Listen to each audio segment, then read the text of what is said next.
We've become bored with watching actors give us phony emotions. I was very excited for Don't Worry Darling. I mean, I love Florence Pugh, and Olivia Wilde's first film, Booksmart, was one of my favorites of 2019, which in my opinion was an amazing year for film. The more I learned about her next film, Don't Worry Darling, the more I got excited. I love dystopian, high-concept thrillers, and when I heard that one of Wilde's biggest influences for this film was The Truman Show, I got very excited, as that is my second favorite film of all time. Now, having seen the film, I think there are some things that make The Truman Show work as well as it does that Don't Worry Darling could have learned from.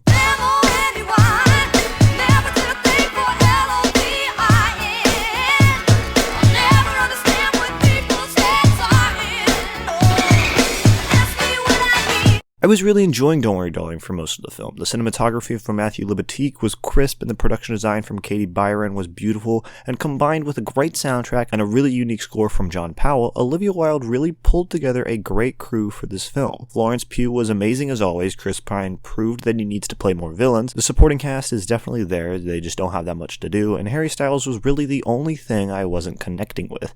He's not awful, but he just wasn't bringing anything to this character and just looked lost. But where the film completely fell off the deep end for me was the twist. The film is structured in a way where everything is leading up to a big reveal, and what it leapt up to, in my opinion, was very underwhelming. Oh wow, it's VR and she's being kidnapped.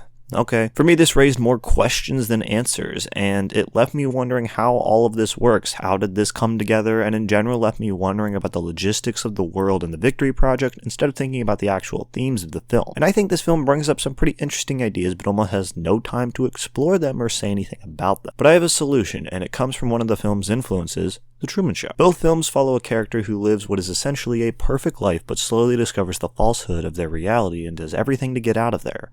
The Truman Show goes about telling the story as a drama, and Don't Worry Darling tells it as a mystery thriller.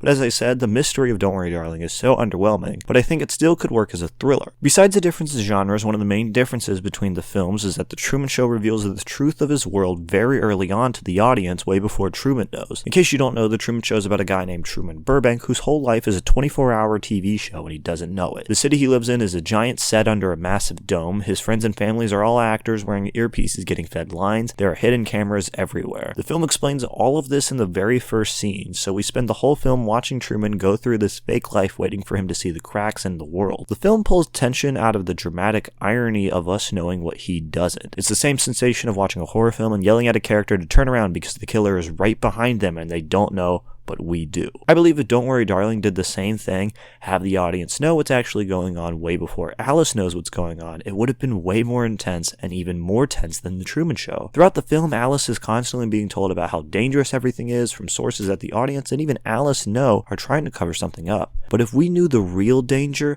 and knew the stakes of Alice not leaving the Victory Project, it would have made all the tension go up to 11. For most of the film, not knowing that Alice is actually in danger makes the film as a whole and her struggles feel very light and takes away any urgency that makes a thriller thrilling. Another thing revealing the truth of the Victory Project earlier on could have potentially done for the film is give it more time to explain just how it all works. If The Truman Show waited until the end to reveal that Truman's World was a TV show, it would have had to juggle that explanation of the show itself and the actual ending and resolution of the film at the same exact time. This would have hypothetically led to a rushed explanation that would have had the audience wondering how the show works instead of thinking about the theme that the film is presenting. Since we know what's going on from the beginning of the film, it is able to explain and expand on the functionality of the show throughout the entire film, as Don't Worry Darling, on the other hand, has a very limited time to explain how the Victory Project works. By the time we would have gotten to the end of the film, we could have had more time to get to the real point of the film, the themes. The latter half of the film would have focused way more